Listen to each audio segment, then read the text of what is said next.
लोजपा रामविलास के राष्ट्रीय अध्यक्ष चिराग पासवान का बयान। मल्लिकार्जुन खड़गे और इंडिया गठबंधन की बैठक पर बोले चिराग पासवान। उन्होंने कहा कि जब यह समय जनता के बीच जाने का है तो यह लोग बैठक ही कर रहे हैं। खड़गे जी आ रहे हैं, उनके प्रति सम्मान है, लेकिन उनके जो बड़े नेता हैं उनमें से किसी ने भी बिहार आना जरूरी नहीं समझा। एक बार मुझे याद है कि राहुल गांधी जी जाकर गए, उसके बाद कोई भी नहीं आए। आज कोई समय बैठक करने का नहीं है, यह समय ज्यादा से ज्यादा प्रचार में जाए, लोगों से मिले, और विपक्ष यह मान चुका है उनकी हार समीप है। आगे वो क्या कुछ कहते हैं सुने।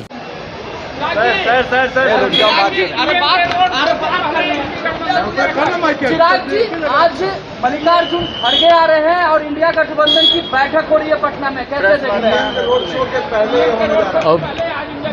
अब जब ये समय जनता के बीच जाने का है तो ये लोग अभी भी बैठक ही कर रहे हैं। एक तो कांग्रेस के बड़े नेताओं में से, ठीक है भाई, मतलब खड़गे साहब आए, उनके प्रति हम सबके मन में सम्मान है, बट इनके जो और बड़े नेता हैं उनमें से तो किसी ने बिहार आना ज़रूरी नहीं समझा। एक बार बस, अगर मुझे याद है तो शायद राहुल जी एक बार आकर गए, उसके बाद से तो किसी चरण में ये लोग आए नहीं। और आज कोई समय नहीं है ना बैठक करने का, ये समय है कि ज़्यादा से ज़्यादा प्रचार में लोग जाएं, बैठक हुआ, लोगों से मिलें, उनके भी जाकर अपनी बातों को रखें। कहीं ना कहीं विपक्ष भी अब थक चुका है और विपक्ष अब ये मान चुका है कि उनकी हार समीप है, और ये थकावट अब से बैठक करना, बड़े नेताओं का बिहार नहीं आना, बिहार में इन लोगों को अपनी हार साफ दिखाई दे रही है।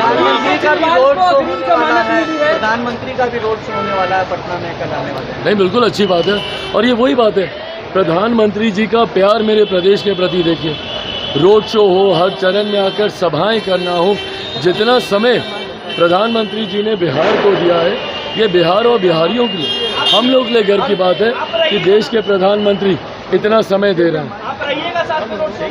भाई परसों हमारे यहाँ भी है, हाजीपुर में प्रधानमंत्री जी सुबह ही आ रहे हैं, तो ऐसे में कल हम वहाँ की तैयारियों में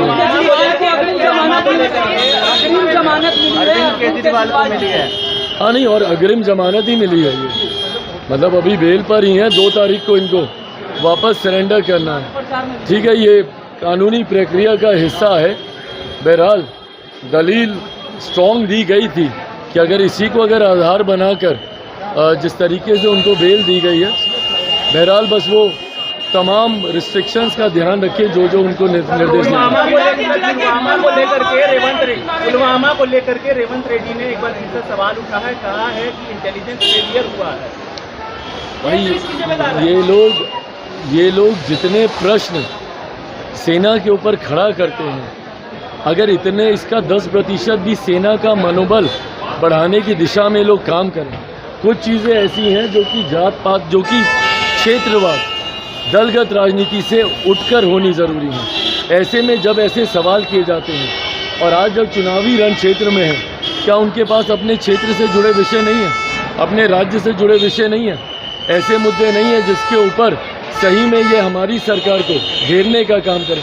जब ये लोग ऐसे मुद्दों को उठाते हैं या बनाने का प्रयास करते हैं, ये दर्शाता है कि विपक्ष कितना मुद्दाहीन है, इनके पास कोई मुद्दा नहीं है हम लोग की सरकार को घेरने के लिए।